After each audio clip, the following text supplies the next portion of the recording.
A paz do Senhor, queridos, bem-vindos ao estudo de mais uma belíssima lição da Escola Bíblica Dominical.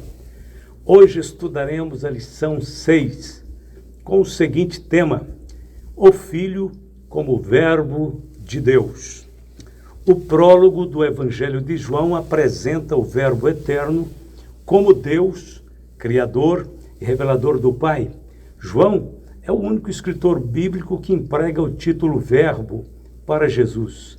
A expressão vem do grego logos e pode ser traduzida também como palavra. A Bíblia é a palavra escrita de Deus, enquanto o Verbo é a sua palavra viva. O termo aparece também em Apocalipse, capítulo 19, verso 13, referindo-se ao Senhor Jesus Cristo em sua vinda em glória. E estava vestido de uma veste salpicada de sangue, e o nome pelo qual se chama é a Palavra de Deus. Apocalipse 19, 13. Ponto de número 1. O Verbo como Deus eterno. O Verbo pré-existente. No princípio era o Verbo, e o Verbo estava com Deus, e o Verbo era Deus. Ele estava no princípio com Deus. João capítulo 1, verso 1 e 2. João usa a expressão no princípio duas vezes com o sentido de eternidade. Em Gênesis capítulo 1, verso 1, a palavra hebraica para princípio é bereshit. E em João capítulo 1, verso 1 e 2, temos a palavra grega arquê. As duas palavras são equivalentes e têm o mesmo sentido. No momento bastante remoto, Deus estabeleceu um ponto na eternidade, chamando-o de tempo, para dar início à criação de todas as coisas. Antes que o mundo existisse, o Filho estava com o Pai. E agora glorifica-me tu, ó Pai, junto de ti mesmo, com aquela glória que tinha contigo antes que o mundo existisse. João 17,5.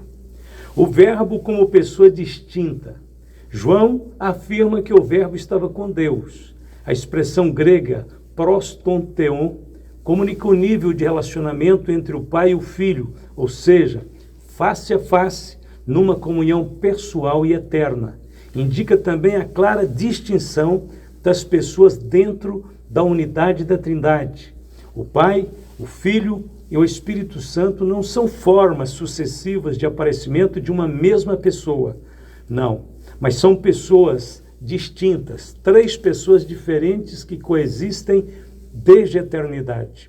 A expressão Deus nunca foi visto por alguém, em João 1, capítulo 1, verso 18, mostra que a pessoa do Pai não é a pessoa do Filho.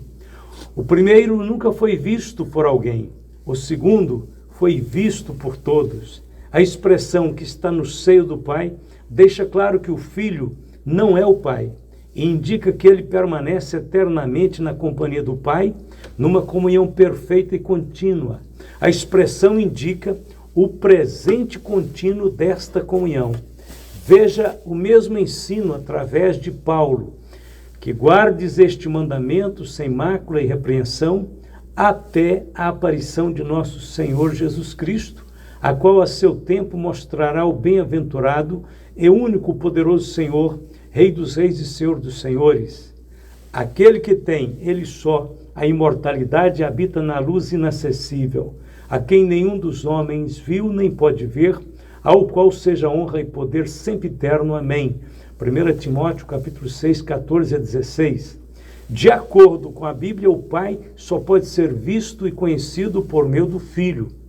Todas as coisas me foram entregues por meu Pai, ninguém conhece o Filho senão o Pai, e ninguém conhece o Pai senão o Filho e aquele a quem o Filho quiser revelar. Mateus 11, 27. E ainda o Senhor disse: quem me vê a mim, vê o Pai. E como dizes tu, mostra-nos o Pai. João 14, 9. O Verbo da mesma essência do Pai. João mostrou que o Senhor Jesus Cristo é o unigênito do Pai, ou seja, o único Filho que possui a essência do Pai, sendo, portanto, igual ao Pai em tudo, em poder, majestade, sabedoria, em santidade, em amor e eternidade. Ponto de número 2, o Verbo como Criador, o agente da criação. A filosofia grega acreditava numa força criadora chamada de Logos eterno. A especulação grega vinha desde Heráclito de Éfeso, 500 anos antes de Cristo, que cria no Logos como sendo a lei universal da natureza. Somente o apóstolo João teve a verdadeira revelação sobre o Logos eterno, identificando-o com a pessoa de nosso Senhor Jesus Cristo. João lança a mão do pensamento grego para fazer a defesa doutrinária do autor da criação. Ele, João, declara com absoluta precisão que Jesus, o Logos eterno, em harmonia com o Pai, foram ambos criadores de todas as coisas. Todas as coisas foram feitas por ele e sem ele nada do que foi feito se fez. João 1, verso 3. Estava no mundo e o mundo foi feito por ele e o mundo não o conheceu. João 1, verso 10. Estes versículos enfatizam a divindade de Jesus, uma vez que somente Deus possui o atributo de Criador. E tu, Senhor, no princípio fundaste a terra, e os céus são obras de tuas mãos. Hebreus capítulo 1, verso 10. O Verbo é o agente da criação. Está escrito: pela palavra do Senhor foram feitos os céus e todo o exército deles pelo Espírito da sua boca. Salmo 33, verso 6. O Verbo é a mensagem de Deus enviada por intermédio dos profetas.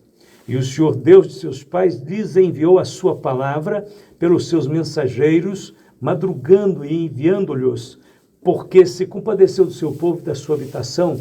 2 Crônicas 36, 15. E por fim, podemos dizer que o Verbo é a palavra da cura e da salvação. Enviou a sua palavra e os sarou, e os livrou da sua destruição. Salmo 107, verso 20. Em resumo, o Verbo também compreende a própria lei do Senhor, que é perfeita e fiel. A lei do Senhor é perfeita e refrigera a alma. O testemunho do Senhor é fiel e dá sabedoria aos simples. Salmo 19, verso 7. Tudo o que Deus quis falar, ele falou por meio do Filho. Havendo Deus antigamente falado muitas vezes e de muitas maneiras aos pais pelos profetas, a nós falou-nos nestes últimos dias pelo Filho, a quem constituiu o herdeiro de tudo, por quem fez também o mundo. Aos Hebreus capítulo 1, verso 1 e 2. A expressão "e o Verbo era Deus" ensina que Jesus é da mesma substância do Pai, sendo Deus em sua totalidade, conforme escreveu Paulo, porque nele habita corporalmente toda a plenitude da divindade, Colossenses 2:9. A fonte da vida. João escreveu: nele estava a vida, João capítulo 1, verso 4. Esta declaração revela que o Verbo é a fonte absoluta e originária de toda forma de vida, tanto física quanto espiritual e eterna, porque nele foram criadas todas as coisas que há nos céus e na terra, visíveis e invisíveis, sejam tronos, sejam dominações, sejam principados, sejam potestades. Tudo foi criado por ele e para ele, Colossenses 1,16. A expressão denota a autossuficiência do Verbo, um atributo específico da divindade. Jesus não depende de nada e nem de ninguém para viver. Ele compartilha da mesma substância do Pai, porque como o Pai tem a vida em si mesmo, assim deu também ao Filho ter a vida em si mesmo. João 5,26. A vida eterna que está no Pai está igualmente no Filho, apontando para a mesma essência dentre as pessoas da Trindade. As lições do Verbo como a fonte da vida são várias. Por exemplo, primeiro, é impossível existir ou viver fora do Verbo, fora dele. Paulo escreveu: porque nele vivemos e nos movemos e existimos. Atos 16, 28. Segundo, ele é a fonte da nova vida. Assim que se alguém está em Cristo, nova criatura é. As coisas velhas já passaram e eis que tudo se fez novo. 2 Coríntios 5,17. Terceiro, a sua rejeição deixará o homem fora da família de Deus. Veio para o que era seu, e os seus não o receberam. Mas a todos quanto receberam, deu-lhes o poder de serem feitos filhos de Deus, aos que creem no seu nome. João capítulo 1, verso 11 e 12. Quarto, A ressurreição e a vida dependem dele. Está escrito: ninguém pode vir a mim se o Pai que me enviou o não trouxer. E eu o ressuscitarei no último dia, João 6,44. E ainda, disse-lhe Jesus: eu sou a ressurreição e a vida, quem crê em mim, ainda que esteja morto, viverá. E todo aquele que vive e crê em mim, nunca morrerá. Crês tu isso? João 11, 25 e 26. A luz dos homens. E a vida era a luz dos homens, e a luz resplandece nas trevas, e as trevas não a compreenderam. João capítulo 1, verso 4 e 5. Depois de apresentar Jesus como verbo eterno, João acrescenta outro conceito ao Filho de Deus. Ele diz que Jesus é a luz dos homens. João não está criando esses conceitos, eles já existiam. Eles são títulos divinos que foram revelados no percurso da história bíblica e foram proclamados pelo próprio Senhor Jesus Cristo ao longo do Evangelho de João. Foram registrados, por exemplo: falou-lhes, pois, Jesus outra vez, dizendo: eu sou a luz do mundo, quem me segue não andará em trevas, mas terá a luz da vida. João 8,12. Enquanto estou no mundo, sou a luz do mundo. João 9, verso 5. Disse-lhes, pois, Jesus: a luz ainda está convosco por um pouco de tempo. Andai enquanto tendes luz, para que as trevas vos não apanhem, pois quem anda nas trevas não sabe para onde vai. Enquanto tendes luz, crede na luz, para que sejais filhos da luz. Essas coisas disse Jesus, e retirando-se, escondeu-se deles. João 12, 35 e 36. E ainda o Senhor disse: eu sou a luz que vim ao mundo, para que todo aquele que crê em mim não permaneça nas trevas. João 12, 46. A proclamação do verbo divino como a luz também nos faz lembrar dos atos criativos de Deus no princípio de todas as coisas. Está escrito: e disse Deus, haja luz, e houve luz. Gênesis 1, verso 3. Como Criador e luz, ele tira o mundo do caos e das trevas. Paulo emprega esta mesma analogia para explicar a obra da salvação, quando ele escreve: mas se ainda o nosso evangelho está encoberto, para os que se perdem está encoberto, nos quais o Deus deste século cegou os entendimentos dos incrédulos, para que não lhes resplandeça a luz do evangelho da glória de Cristo, que é a imagem de Deus, porque não nos pregamos a nós mesmos, mas a Cristo Jesus, o Senhor, e nós mesmos somos vossos servos por amor de Jesus, porque Deus, que disse que das trevas resplandecesse a luz, é quem resplandeceu em nossos corações para iluminação do conhecimento da glória de Deus na face de Jesus Cristo. Segundo aos Coríntios 4, de 3 a 6. Ponto de número 3. O Verbo como revelação do Pai. A encarnação do Verbo. E o Verbo se fez carne e habitou entre nós. E vimos a sua glória como a glória do unigênito do Pai, cheio de graça e de verdade. João 1,14.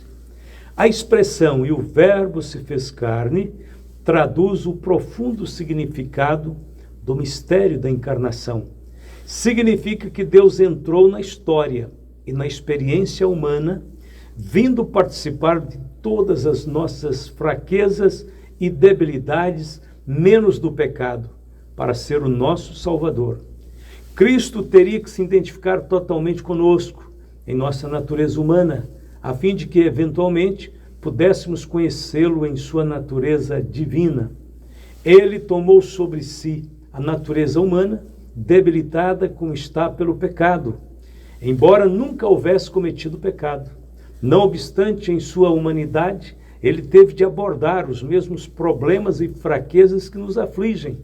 Em Jesus, pois, Deus irrompeu no mundo, a fim de nos levar a uma autêntica vitória espiritual. A encarnação fez-se necessária para que Cristo se tornasse tanto o mediador da nova aliança, quanto a oferta pelo pecado.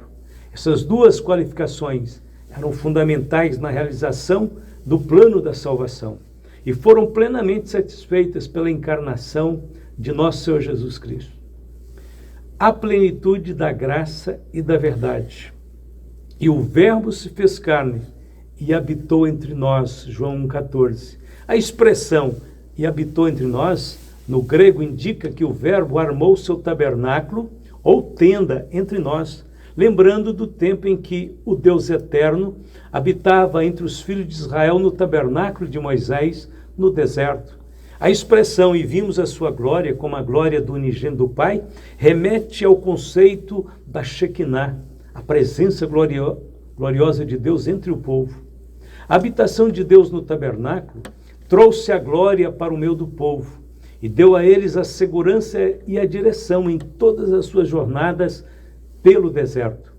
A diferença, porém, se deu no fato de que a glória na antiga aliança se manifestava parcialmente e nos dias de Cristo ela se mostrou plenamente.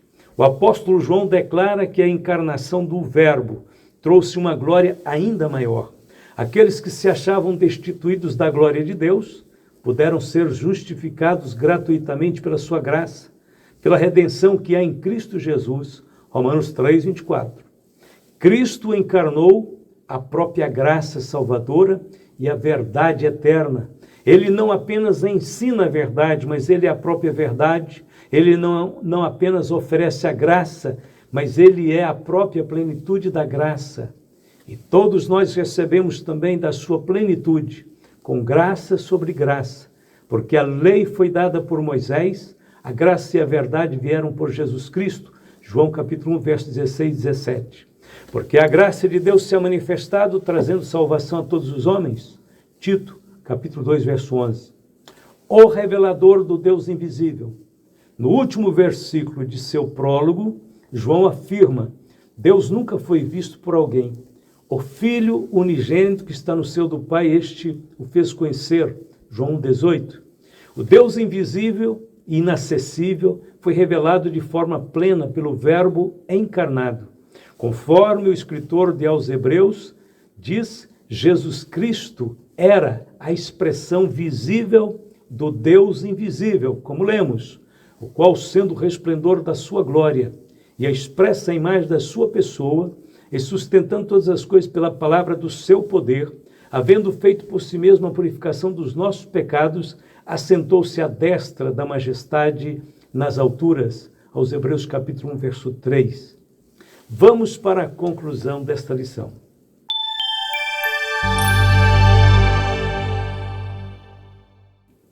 A encarnação do Verbo é uma doutrina essencial da fé cristã.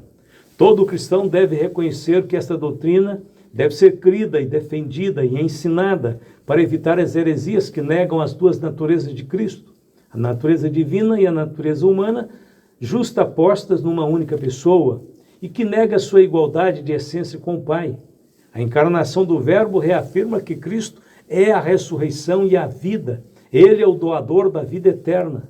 Jesus disse: as minhas ovelhas ouvem a minha voz, e eu conheço-as, e elas me seguem, e dou-lhes a vida eterna, e nunca hão de perecer, e ninguém as arrebatará das minhas mãos. João 10, 27, 28. Que cada cristão reconheça que a vida eterna depende desta revelação. E a vida eterna é esta: que conheçam a ti só por único Deus verdadeiro, e a Jesus Cristo, a quem enviaste. João 17, verso 3. Que Deus nos abençoe, nos guarde e nos guie pelo seu precioso caminho eterno. Vamos orar. Querido Pai, nosso Deus, em nome de Jesus, adoramos o teu nome, te louvando e te agradecendo, Senhor, pela revelação da tua palavra, pelo entendimento, pela compreensão que o Senhor nos dá pelo teu Espírito. Abençoe todos os meus irmãos, Senhor, que agora acabaram de ouvir tua palavra em todos os lugares, que o Espírito de Deus seja real, seja poderoso na vida de todos os meus irmãos, abençoando a tua igreja, abençoando as pessoas que vão ouvir tua palavra em todas as partes, que a palavra de Deus seja eficaz e poderosa para abrir o entendimento, para romper, Senhor, a mente e o coração, desbloqueando, Senhor, toda a capacidade mental do ser humano para crer, para confiar. Nós abençoamos, Senhor, os ouvintes da tua palavra nesse instante, pedindo a bênção e a vitória para a vida de todos e de cada um. Oramos em nome de Jesus e todos podem dizer comigo: amém e amém.